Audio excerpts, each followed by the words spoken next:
All right, welcome back, sixth grade, to Blood on the River. We are in chapter 12.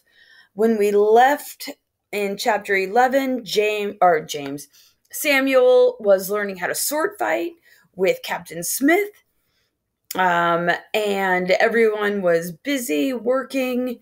And then Captain Smith said, "Oh, tomorrow I will teach you how to use a more powerful weapon." And Samuel is so excited. He thinks he's going to get to learn how to use a musket, which is the name of the guns they used back then. Well, let's see if that's in fact what happens. All right, Blood on the River, chapter 12. 12. Wingapo, hello, literally, my beloved friend. Pokatawer, fire. Atonts, arrows. Nitapu, friends. Marapo, enemies. Wurawants, chief, literally, he is wealthy. From Algonquin English word list compiled by Thomas Harriot, John Smith, and William Strachey. These are Native American Powhatan words. And here we see a vocabulary of Powhatan by John Smith. The next morning, Captain Smith does not bring me a musket. He brings me a book. It is well worn and the stitching is coming loose. I sound out the letters of the two words on the cover, Thomas Harriot. Thomas Harriot lived in the Roanoke colony, Captain Smith explains. He learned much of the Algonquin language, wrote it down, brought his papers back to England, and they were published in this book. I want you to learn these words. They will be better protection than any weapon. I open the book. The pages hold two columns. On the left are words I understand: man, houses, shoes, axe, sea turtle. On the right are strange words I've never seen before. Namarahu, Yaakans, moccasins, tomahawk, terrapin. Farther down the page is a word with no English translation next to it. I sound it out. Raccoon, I say. What does that mean? It is an animal we don't have in England, he says. You'll see one soon enough, especially if you're out at night. It's a bit like a small badger with black circles around its eyes. Raccoon, I say again, trying to imagine such an animal. I find numbers. 1, 2, 3 is translated. Nakut, Ninga, Nus. This language will be your protection outside the fort and within it as well, he says. I know he means that this will make me valuable as a translator to the gentleman who might have little use for me otherwise. I'm disappointed that I won't be learning to use a musket, but the new words roll off my tongue and make me feel as if there is power in them. And so every day we drill, just like the young Powhatan boys who don't get their breakfast until they have shot their targets. I do not get my breakfast until I have done a bit of sword fighting and learned at least 2 new Algonquin words. In June, Captain Smith's name is finally cleared, and he is sworn in on the council. Maybe it is because he has been too busy lately to insult the gentleman every single day, or because Reverend Hunt has interceded for him yet again, or simply because the council members see that they need his good sense and important skills. At last, Captain Smith has been given the position that the Virginia Company assigned to him. On June 22nd, Captain Newport and the rest of the mariners set sail for England. They carry loads of clapboard and sassafras root and barrels of shiny rocks that we hoped contain gold. They sail away in the Susan Constant and the Godspeed and leave the Discovery and the Shallop for us to use for travel here in Virginia. Captain Newport also takes all of the food stores except 14 weeks' worth of wheat and barley for the 100 or so of us colonists. He says he will return with fresh stores by October. It begins a few days after Captain Newport leaves. First one man, then another, Then 5 more, then a dozen, all groaning and feverish, with swollen faces and bloody diarrhea. I have never heard such sounds of misery. The moans and whimpering, the begging to be released from their bodies, and then they begin to be released. Sometimes one, sometimes two or three, turning up stiff and cold in the morning. I feel dizzy and nauseated, but I am still able to stand, and so I help to drag the bodies outside the fort and dig the graves. Soon there are so many sick that there is no one with strength to tend the gardens, no one with strength to hunt or fish. We are left with a cup of barley and a cup of wheat for each man per day, and this is filled with wriggling mealworms. I help cook the grains in the big pot over our communal cook fire,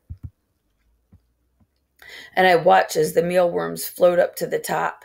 As we grow hungrier, more and more men become ill. Those who still have the energy to argue have theories about what is causing the sickness.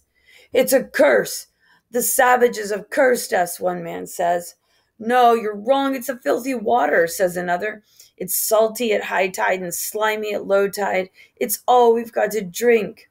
You're both wrong. It's starvation, pure and simple, comes another explanation. There's more worms than grain in our meal. No, no, no. It's the wet and chill that's keeping us. The rain comes right into my tent, and I sleep shivering every night. Sleep? Who gets to sleep? I'm on watch every third night. A man can't stay healthy when he gets no rest. You're all wrong, says yet another. It's rat's bane. There's a Spanish spy among us, and he's poisoning us all. I know arsenic poisoning when I see it. But soon, even those who think they have an explanation are too sick for discussions. Captain Smith falls ill, then Captain Gosnold and Master Percy, then Richard too and Reverend Hunt. Some days I cannot stand. I lie in my bed groaning from the pain in my belly. Whether it's from hunger, poison, or sickness, all I know is that I'm miserable. On the days when I can move, I bring food and water to Captain Smith, Reverend Hunt, and Richard. They're all sicker than I. Richard just looks at me when I bring him the salty water and wormy grain. I wonder if he thinks I'm bringing him such bad fare out of spite, and not because it's all we have. His eyes are glassy with a faraway look. I think he will likely die even before the two of us have a chance to put the past behind us and become friends. Henry is still up and around doing his chores for President Wingfield, but Abram is ill. President Wingfield himself is in the finest of health. I hear Henry and Abram whispering one night when they think I'm asleep.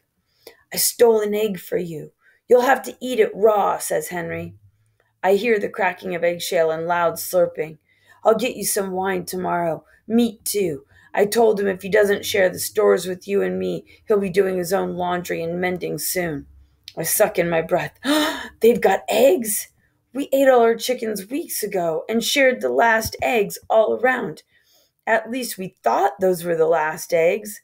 What's that? Henry's voice startled me. You're awake then, you scum?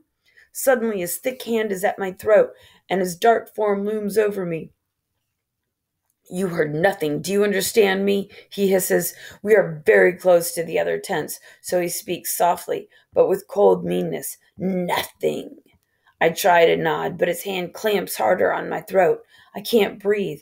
I swear it. Swear it, he demands. Swear in God's name you will tell no one what you heard. I swear it, I croak. He gives my throat one last shake, then releases me. Speak of it and you will die, he says. I have no doubt he means it. He is protecting his master. Without his master, Henry may be of no use to anyone. He might not even be worth his share of the dwindling food rations. He is protecting himself. I lie in the dark listening to Richard's ragged breathing.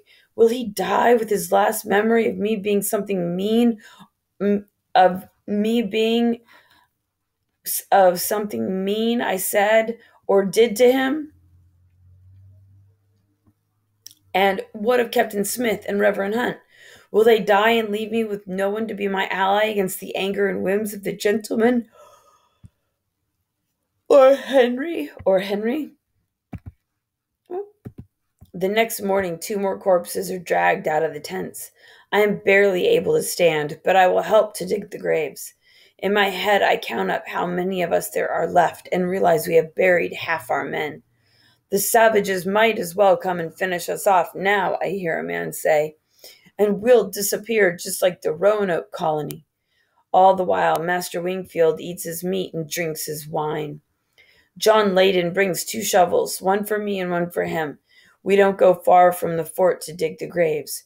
2 soldiers come with us as guards. As we dig, they look warily around, hoping there are no Indians to shoot at us today. If we had more strength and more courage, we could go into the forest to hunt and bring fresh meat. But too many men have gone to hunt and have staggered back into the fort with arrows in their bellies, only to die in agony a few days later. And now I know there is meat and eggs within the walls of our fort. Captain Smith is looking a little better today. He is up on his own, and so I will not need to bring him breakfast. I bring a bowl of wormy grains to Reverend Hunt in his tent. He is pale and lean, his cheeks sunken in.